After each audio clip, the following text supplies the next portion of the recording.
Banner ಅಡಿಯಲ್ಲಿ boss cinema trailer launch ಅನ್ನು ಮಾಡ್ತಾ ಇದ್ದೇವೆ. ಹಾಗಾಗಿ ತಮ್ಮೆಲ್ಲರ ಸಪೋರ್ಟ್ ಬೇಕೆಂದು ಕೇಳಿಕೊಳ್ತಾ ಇದ್ದೇವೆ.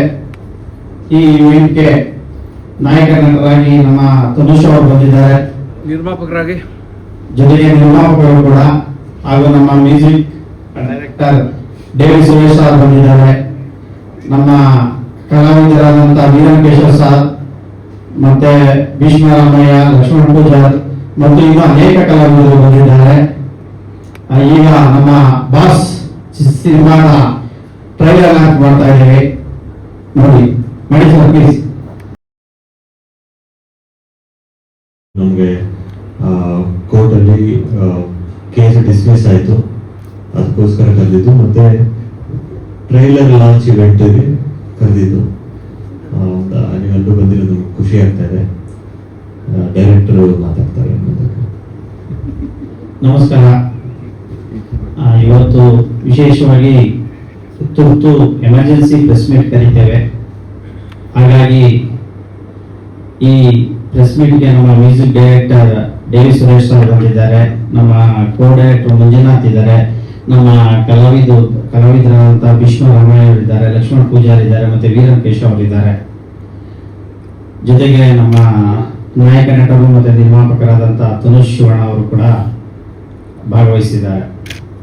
ಇವತ್ತಿನ ಪತ್ರಿಕಾಗೋಷ್ಠಿಯ ಮುಖ್ಯ ಉದ್ದೇಶ ಏನಂದ್ರೆ,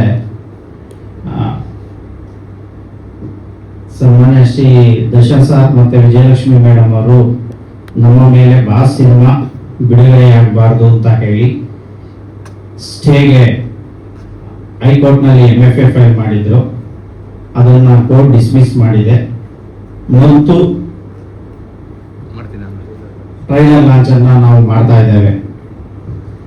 ಇಲ್ಲಿ ನಾವು ಏನ್ ವಿಷಯ ಹೇಳಕ್ ಬರ್ತಾ ಇದ್ದೇವೆ ಅಂದ್ರೆ, ಸ್ಪಷ್ಟವಾಗಿ ಹೇಳ್ತೇವೆ, ಬಾಸ್ ಚಲನಚಿತ್ರ ನಿರ್ದೇಶಕನ ಕಾಲ್ಪನಿಕ ಕತೆ. ಇಲ್ಲಿ ಯಾವುದೇ ವ್ಯಕ್ತಿಗೆ ಬದುಕಿರುವವರಿಗಾಗಲಿ ಅಥವಾ ಮರಣ ಹೊಂದಿರುವವರಿಗಾಗಲಿ ಯಾವುದೇ ರೀತಿ ಹರ್ಟ್ ಮಾಡೋದಾಗ್ಲಿ ನೋಯಿಸೋದಾಗ್ಲಿ ಮಾಡೋದಿಲ್ಲ. ಕೆಲವು ಮಿಸ್ಅಂಡರ್ಸ್ಟ್ಯಾಂಡಿಂಗ್ ಇಂದ ಅವರು ಹೋಗಿದ್ರು, ಭವಿಷ್ಯ ಅವರಿಗೂ ಗೊತ್ತಾಗ್ಬೋದು, ಮುಂದೊಂದು ದಿನ ನಮಗೆ ಸಪೋರ್ಟ್ ಮಾಡ್ತಾರೆ ಅನ್ನೋ ಆಶಾಭಾವನೆ. ಸೊ ನಾವು ಇವತ್ತು ಟ್ರೈಲರ್ ಲಾಂಚ್ ಇವೆಂಟ್ ಮಾಡಿದ್ದೇವೆ. ಸೊ ನಿಮ್ಮ ಸಪೋರ್ಟ್ ಎಲ್ಲರೂ ಇರಲಿ ಅಂತ ಕೇಳ್ಕೊಳ್ತೀನಿ ಸರ್.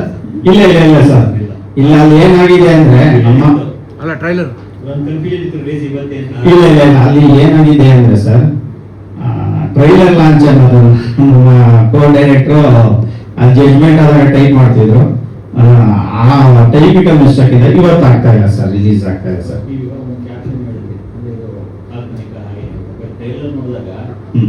ದಾಟಿ ಅದು ಏನ್ ಅನ್ಕೊಂಡಿದ್ವಿ ಅದೇ ಸಿನಿಮಾ ಅಂತ ನಮ್ಮ ತಲೆ ಎಲ್ಲ ಓಡ್ತಾ ಇದೆ. ಅದೇ ಅನ್ನೋದು ಒಂದು ಇಂಪ್ಯಾಕ್ಟ್ ಕ್ಯಾರಿ ಆಗಿದೆ.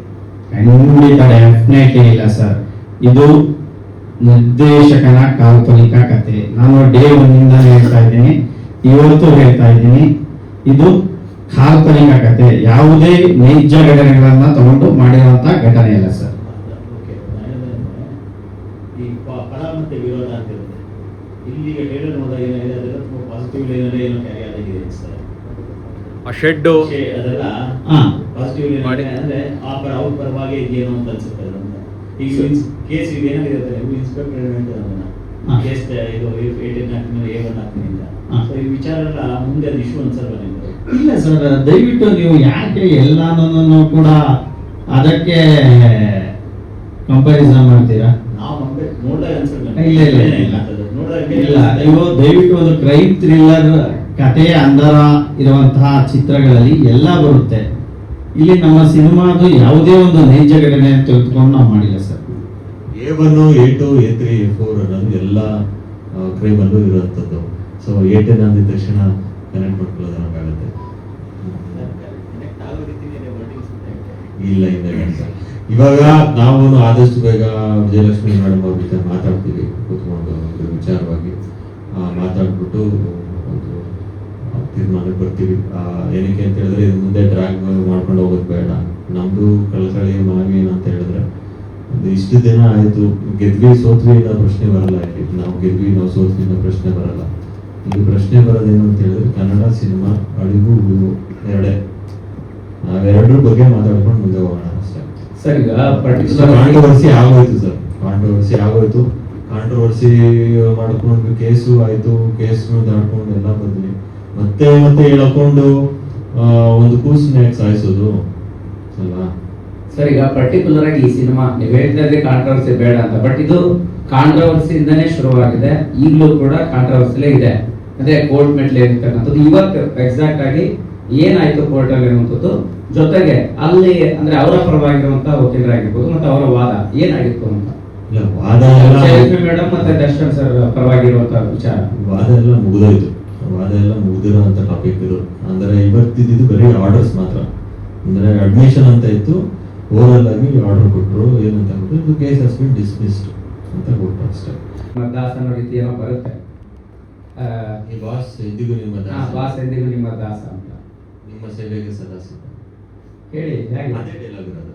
ಅದೇ ಡೈಲಾಗ್ ಮತ್ತೆ ಒಂದ್ ರೀತಿ ಕನೆಕ್ಟ್ ಆದಂಗೆ ಅನ್ಸಲ್ವಾ? ಇಲ್ಲ ಸರ್, ಈಗ ಅದು ಸೆನ್ಸರ್ ಆಗಿದೆಯಾ? ಸೆನ್ಸರ್ ಆಗಿದೆ.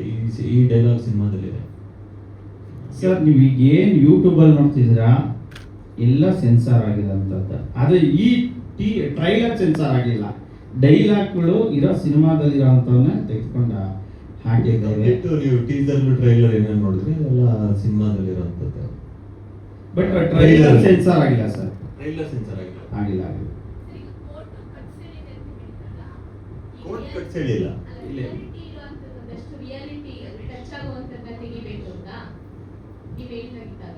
ಹೇಳಿ ಮೇಡಮ್. ಅದೇ ಹತ್ರ ಅಂದ್ರೆ ರಿಯಾಲಿಟಿಗೆ ಹತ್ರ ಇರುವಂತಹ ಕೇಸಿಗೆ ಸಂಬಂಧಪಟ್ಟಂತ ದೃಶ್ಯಗಳು ಏನಾದ್ರು ರಿಲೇಟೆಡ್ ಇದ್ರೆ ತೆಗಿಬೇಕು ಅಂತ. ಸೊ ತೆಗಿಯೋದ್ರಲ್ಲಿ ಎಷ್ಟು ತೆಗಿಬೇಕಾಗುತ್ತೆ ಸರ್? ಅಲ್ಲ, ಕೋರ್ಟ್ ಏನು ಹೇಳ್ತಂದ್ರೆ ನಾವು ಹಾಕಿದ್ವಲ್ಲ ಟೀಸರ್ ಅಲ್ಲಿ ಬೇಸ್ಡ್ ಆನ್ ಟ್ರೂ ಇವೆಂಟ್ಸ್ ಅಂತ, ಅದನ್ನ ನಾವೇ ವಾಲಂಟ್ರಿ ಆಗಿ ಮೆಮ್ ಹಾಕಿದ್ವಿ, ಅದನ್ನ ತೆಗಿತೀವಿ ಅಂತ ಹೇಳಿ ಕಟ್ ಮಾಡ್ತೇವೆ ಅಂತ ಹೇಳಿ ಅದನ್ನ ಹೇಳಿದ್ದಾರೆ. ಜೊತೆಗೆ ಇನ್ನು ಓರಲ್ಲಿ ಕೆಲವು ವಿಷಯಗಳನ್ನ ಹೇಳಿದ್ರು, ಅವುಗಳು ಇನ್ನೂ ನಮ್ಮ ಕೈಗೆ ಸಿಕ್ಕಿಲ್ಲ. ಏನು ಹೈಕೋರ್ಟು ನಮಗೆ ಡೈರೆಕ್ಷನ್ ಕೊಟ್ಟಿದೆ ಅದನ್ನು ಚಾಚು ಚೊಪ್ಪದೆ ಮಾಡೇ ಮಾಡ್ತೇವೆ. ಅದನ್ನೆಲ್ಲ ನಮ್ಗೆ ಆರ್ಡರ್ ಕಾಪಿ ತಗೊಂಡು ಅದರಲ್ಲಿ ಏನೇನು ಒಂದೊಂದು ಪಾಯಿಂಟ್ ಹೇಳಿದೆ ಅದಕ್ಕೆ ಬದ್ಧವಾಗೇ ನಾವು ಸಿನಿಮಾ ರಿಲೀಸ್ ಮಾಡ್ತೇವೆ. ಭವಿಷ್ಯ ನಾವು ಅಂದ್ಕೊಂಡಿದ್ದಂಗೆ ಆಗಿದ್ರೆ ಸುಮಾರು ಒಂದು 120-130 ಥಿಯೇಟ್ರುಗಳು ನಮ್ಗೆ ಆಲೇ ಇತ್ತು ಈ ಈವ್ನಿಂಗ್ ಮಾಡೋದಕ್ಕೆ. ನಮ್ಮ ವಕೀಲರು ಏನು ಹೇಳಿದ್ರು, ಬೇಡ ಆ ಕೈಗೆ ಆರ್ಡರ್ ಕಾಪಿ ಬರಲಿ, ಸುಮ್ಮನೆ ತಿರ್ಗಾ ಮಾಡೋದು, ತಿರ್ಗಾ ಸಮಸ್ಯೆಗಳು ಸಿಗಾಕೊಳ್ಳೋದು ಬೇಡ ಅಂತ ಹೇಳಿದ್ರು. ಅದಕ್ಕಾಗಿ ನಾವು ಹೋಲ್ಡ್ ಮಾಡಿದ್ದೇವೆ. ಸರ್, ರಿಲೀಸು ನಾವು ಸದ್ಯದಲ್ಲೇ ಅನೌನ್ಸ್ ಮಾಡ್ತೇವೆ ಸರ್. ಸದ್ಯಕ್ಕೆ ಹೇಳ್ತೇವೆ ಸರ್. ಆತಂಕ ಏನಿಲ್ಲ ಸರ್, ಆತಂಕ ಕ್ಲಿಯರ್ ಆಗಿದೆ. ಇಲ್ಲ ಇವಾಗ ಹೋಗಲ್ಲ, ಕೂತ್ಕೊಂಡು ಮಾತಾಡ್ತೀವಿ ಸರ್. ನಾವೇ ರಿಕ್ವೆಸ್ಟ್ ಮಾಡ್ತೀವಿ. ಇಲ್ಲ, ಇವಾಗ ಏನು ಅಂತ ಹೇಳಿದ್ರೆ ಹೋಗ್ಬಿಟ್ಟು ವಿಜಯಲಕ್ಷ್ಮಿ ಮೇಡಮ್ ಅವ್ರ ಡೇ ಒನ್ ಇಂದನೂ ಮಾತಾಡಕ್ಕೆ ಟ್ರೈ ಮಾಡಿದೀವಿ ಸರ್. ಟ್ರೈ ಮಾಡಿದೀವಿ. ಬೇರೆ ಮುಖಾಂತರ ಹೋಗ್ಬಿಟ್ಟು ಮಾತಾಡ್ತೀವಿ, ಕೂತ್ಕೊಂಡು ಮಾತಾಡ್ತೀವಿ. ಅದು ನಾನು ಹೇಳ್ತೀನಿ, ನಾನು ಇನ್ನೊಂದು 2-3 days ಅಲ್ಲಿ ನಿಮ್ಗೆ ಹೇಳ್ತೀನಿ.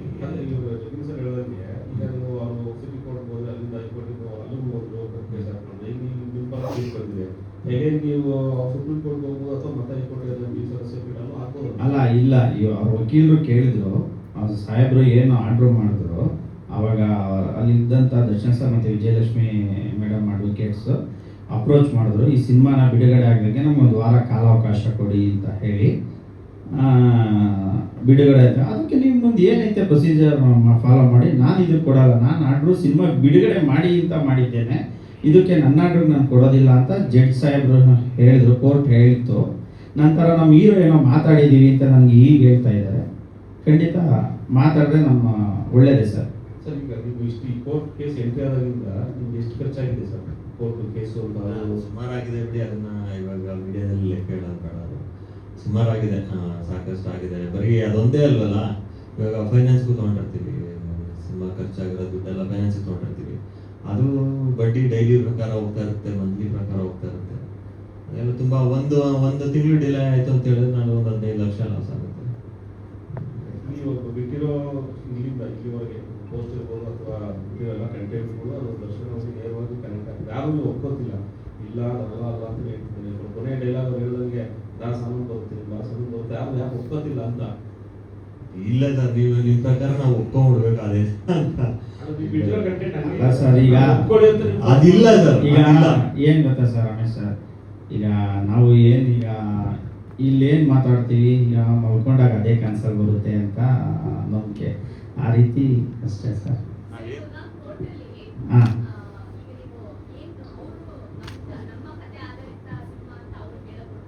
ಹಾ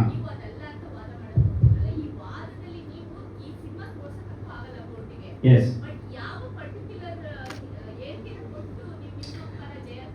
ಮೇಡಮ್, ಈಗ ಅವರ ನಮ್ಮ ವಾದ ಏನಿತ್ತು ಅಂದರೆ, ಫಸ್ಟು ನಾನು ದರ್ಶನ್ ಸರ್ ಮತ್ತು ವಿಜಯಲಕ್ಷ್ಮಿ ಮೇಡಮ್ ಹಾಕಿದ್ದನ್ನು ನಾನು ಒಂದು ಸ್ಮಾಲ್ ಹೇಳ್ತೀನಿ.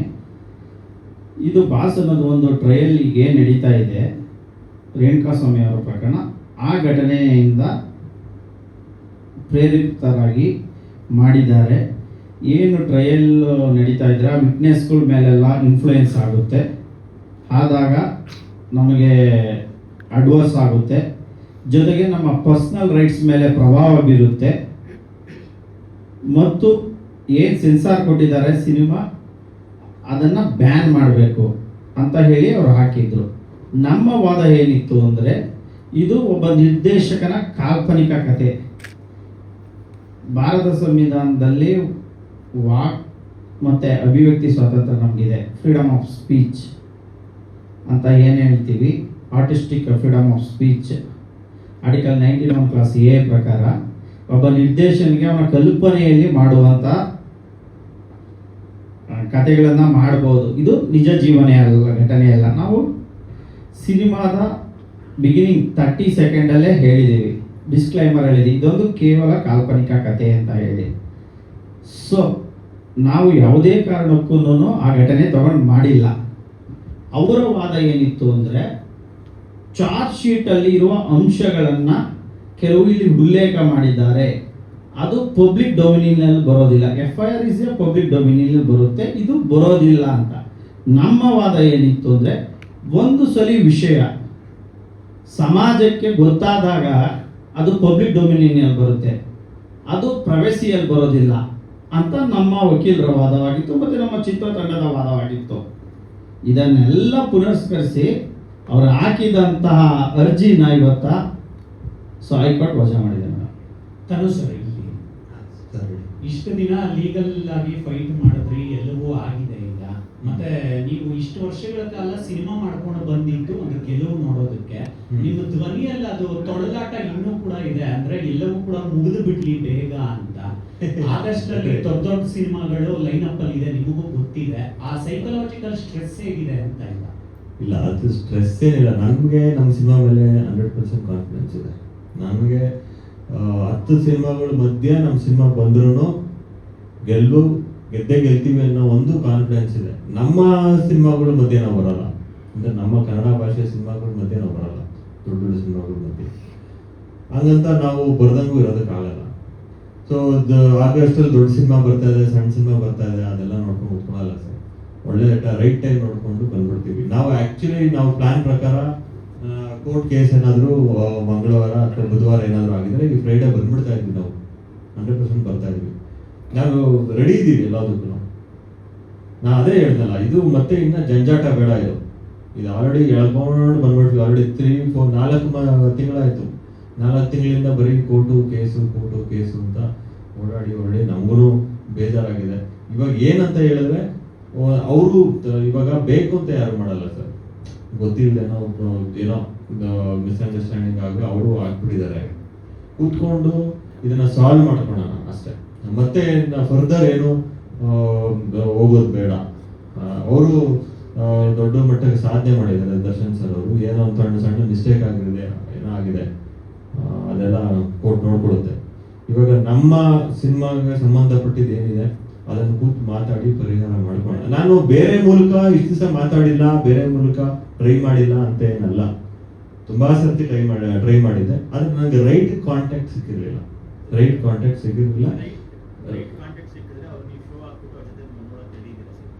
ಅಲ್ಲ ಇವಾಗ ಇದಕ್ಕೆ ಬರೋಣ ಸರ್, ಈ ಟಾಪಿಕ್ಗೆ ಬರೋಣ, ಕ್ಲೋಸ್ ಮಾಡೋಣ ಈ ಟಾಪಿಕ್, ಇನ್ನು ಡ್ರಾಗ್ ಮಾಡೋದು ಬೇಡ ಸರ್.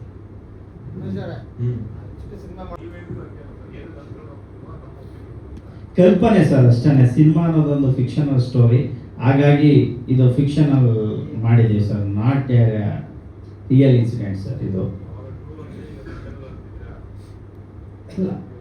ಇದು ಒಂದು ಕಲ್ಪನೆ sir, completely fictional story. Release ಆದ್ಮೇಲೆ ಅದನ್ನ ಮಾತಾಡೋಣಲ್ಲ. ಏನ್ ಹೇಳ್ತೀವಿ ಸರ್, ಹೇಳಿ ನೀವು ಏನಂತ ಸರ್? ಅದು ಇಮ್ಯಾಜಿನೇಷನ್. ಥ್ಯಾಂಕ್ ಯು ಸರ್ ಎಲ್ಲರೂ ಬಂದಿದ್ದಕ್ಕೆ.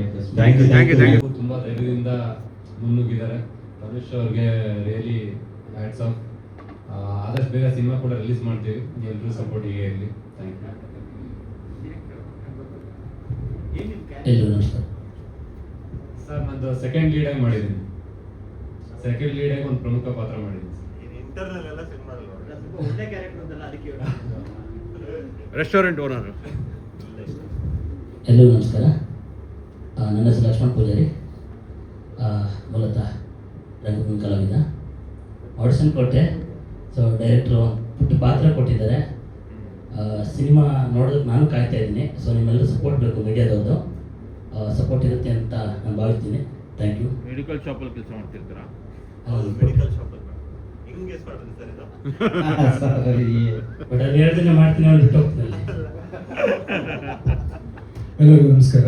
ಆಗಮಿಸಿರ್ತಕ್ಕಂಥ ಮಾಧ್ಯಮ ಮಿತ್ರರಿಗೆ, ಪತ್ರಿಕಾ ಮಾಧ್ಯಮದವರಿಗೆ, ಡಿಜಿಟಲ್ ಮಾಧ್ಯಮದವರಿಗೆ ಎಲ್ಲರಿಗೂ ಪ್ರೀತಿಯ ಸ್ವಾಗತ.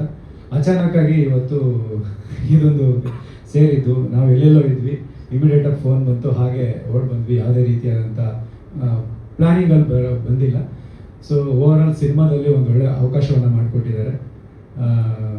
ನಾವು ನಿಮ್ಮಷ್ಟೇ ಕುತೂಹಲವಾಗಿ ಸಿನಿಮಾವನ್ನು ಕಾಯ್ತಾ ಇದ್ವಿ, ಯಾಕಂದರೆ ನಾವು ಸಿನಿಮಾ ಕೂಡ ನೋಡಿಲ್ಲ ಇದುವರೆಗೂ. ನಮ್ಮ ಪಾತ್ರಗಳಿಗೆ ಡಬ್ಬಿಂಗ್ ಮಾಡಿದಾಗ ಏನು ನೋಡಿದ್ದೀವಿ ಅಷ್ಟೇ ನೋಡಿದ್ದೀವಿ. ಬಟ್ ಓವರ್ ಆಲ್ ತುಂಬ ಚೆನ್ನಾಗಿ ಕಾಣಿಸ್ತಾ ಇದೆ. ಟೀಸರ್ ಇರ್ಬೋದು, ಟ್ರೈಲರ್ ಇರ್ಬೋದು, ಹಾಡುಗಳಿರ್ಬೋದು, ಎಲ್ಲ ತುಂಬ ಅದ್ಭುತವಾಗಿ ಮೂಡಿ ಬಂದಿದೆ. ಸಿನಿಮಾ ಕೂಡ ಅಷ್ಟೇ ಅದ್ಭುತವಾಗಿ ಮೂಡಿ ಬಂದಿರುತ್ತೆ ಅಂತ ಭಾವಿಸ್ತೀವಿ. ಸೊ ನಾವು ಆದಷ್ಟು ಕುತೂಹಲವಾಗಿದ್ದೀವಿ. Thank you very much. ಎಲ್ರಿಗೂ ನಮಸ್ಕಾರ. ಹೌದು, ತುಂಬ ಬರ್ತಾ ಇದೆ. ರೀಸೆಂಟಾಗಿ ಒಂದು ಎಲ್ಲವ ಅಂತ ಹೇಳಿ ಮಾಡ್ಕೊಬಂದೆ, ಒಂದು ಮೇನ್ ವಿಲನ್ ಆಗಿ ಮಾಡ್ತಾ ಇದ್ದೀನಿ. ಒಂದು 3 ಸಿನಿಮಾ ರಿಲೀಸ್ಗಿದೆ, ಅದರಲ್ಲಿ ನಮ್ಮ ಬಾಸ್ ಸಿನಿಮಾ ಕೂಡ ಒಂದು. Thank you. ನಮ್ಮ ಕೋ ಡೈರೆಕ್ಟರ್ ಮಾತಾಡ್ತಾರೆ. ನಮಸ್ಕಾರ, ನನ್ನ ಹೆಸರು ಮಂಜುನಾಥ್. ಈ ಸಿನಿಮಾದಲ್ಲಿ ಸಹ ನಿರ್ದೇಶಕನಾಗಿ ಕೆಲಸ ಮಾಡಿದ್ದೀನಿ. ಸಿನಿಮಾದ ಆರಂಭದಿಂದ ಇವತ್ತಿನವರೆಗೂ ಪ್ರತಿಯೊಂದು ಹಂತದಲ್ಲೂ ಸಿನಿಮಾ ಹತ್ತಿರದಿಂದ ಗಮನಿಸಿದ್ದೀನಿ. ನನ್ನ ಸಿನಿಮಾ ಯಾವ ರೀತಿ ಅದ್ಭುತವಾಗಿ ಮೂಡಿ ಬಂದಿದೆ, ಪ್ರೇಕ್ಷಕರಿಗೆ ಒಂದು ಉತ್ತಮವಾದಂಥ ಮನೋರಂಜನೆ ಕೊಡೋದ್ರಲ್ಲಿ ಯಶಸ್ವಿ ಆಗುತ್ತೆ ಅನ್ನೋದು ನನ್ನ ಒಂದು ಪ್ರಾಮಾಣಿಕ ಅಭಿಪ್ರಾಯ. ಹೌದು ಸರ್, ಅವರು ಸಮರೋಪಾದಿಯಲ್ಲಿ ಫುಲ್ ಕೂತಿದ್ದಾರೆ. ಕಾನೂನು ಹೋರಾಟದಲ್ಲಿ ಸೇರಿ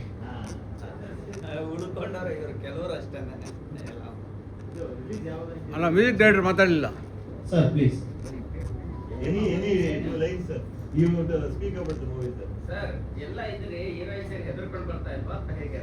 ದೊಡ್ಡವರಾಗಿದ್ದಾರೆ ಬಿಡಿ ಸರ್, ದೊಡ್ಡ ವಿಷಯ ಎಲ್ಲ ಯಾಕೆ ಸರ್? ಅಂದ್ರೆ ಮಿಸ್ಅಂಡರ್ಸ್ಟ್ಯಾಂಡಿಂಗ್ ಇಲ್ಲ ಸಡನ್ ಅಲ್ಲ, ದೊಡ್ಡವರಾಗಿದ್ದಾರೆ ಅಂದ್ರೆ ಏನಕ್ಕೆ? ಹೌದು, ನಾವು ಒಂದು ಫೋಮ್ ಕಳಿಸ್ತೋ, ಕೇಸ್ ಡಿಸೈಡ್ ಆಗಲಿ, ನೀವು ಆರ್ಡರ್ ಕಾಪಿ ಕಳಿಸ್ರಿ, ಹಾಕ್ತೀವಿ ಅಂದರು. ನಮ್ಮ ಹೀರೋ ಸಾಹೇಬ್ರಿಗೆ ಹೇಳಿದ್ರಂತೆ. ಹಾಗಾಗಿ ಏನಕ್ಕೆ ಪಾಪ ಅವ್ರಿಗೆ ಯಾಕೆ ರಿಸ್ಕು ಅಂತ ಹೇಳ್ಬಿಟ್ಟು ಅಷ್ಟೇ ಇಲ್ಲ ಸರ್. ಸರ್, ಅವ್ರಿಗೆ ಏನಂತ ಹೇಳಿದ್ರೆ ಭಯ ಇದ್ದೇ ಇರುತ್ತೆ. ಹುಡುಗರು ಅಂತ ಹೇಳಿದ್ರೆ ಇರ್ಬೇಕಾದ್ರೆ ನಮ್ಗೆ ಬಂದ್ಬಿಡ್ತಾರೆ, ಏನಾಗುತ್ತೆ ನೋಡೋಣ, ನೋಡೋಣ ಮಜಾ ಇರುತ್ತೆ ಅಂತ ಬಂದ್ಬಿಡ್ತಾರೆ. ಹುಡುಗಿರೆಲ್ಲ ಹಂಗಲ್ಲ ಪಾಪ, ಅವ್ರಿಗೆ ಮನೇಲಿ ಹೋಗ್ಬಿಡಮ್ಮ, ಏನೋ ಗೊತ್ತಿಲ್ಲ ಅನ್ನೋ ಥರ ಎಲ್ಲ ಇರುತ್ತೆ. ನಾವು ಫೋರ್ಸ್ ಮಾಡಕ್ ಹೋಗಲ್ಲ ಯಾರನ್ನ ಜಾಸ್ತಿ.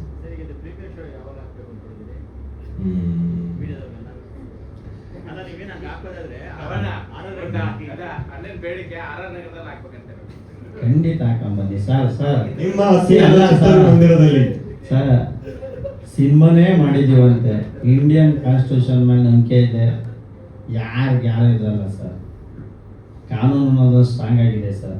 ಇವತ್ತು ಇಲ್ಲಿ ಕುಂತ್ಕೊಂಡು ಇಷ್ಟು ಧೈರ್ಯವಾಗಿ ಮಾಡ್ತಿದ್ವಿ, ಯಾವ ಪ್ರೊಡಕ್ಷನ್ ತಗೊಳ್ದಲ್ಲ, ಏನು ಇಲ್ದಲ್ಲ ಅಂದರೆ ಅದು ನೀವು ಮತ್ತು ಪೊಲೀಸ್ ವ್ಯವಸ್ಥೆ ತುಂಬ ಹೌದು ಸರ್. ಅಲ್ಲಲ್ಲ ಒಂದು ಗ್ರಾಮೀಣ ಭಾಷೆ ಏನು ಮಾಡೋಕ್ಕಾಗುತ್ತೆ. ಥ್ಯಾಂಕ್ ಯು ಸೊ ಮಚ್ ಎಲ್ಲರಿಗೂ.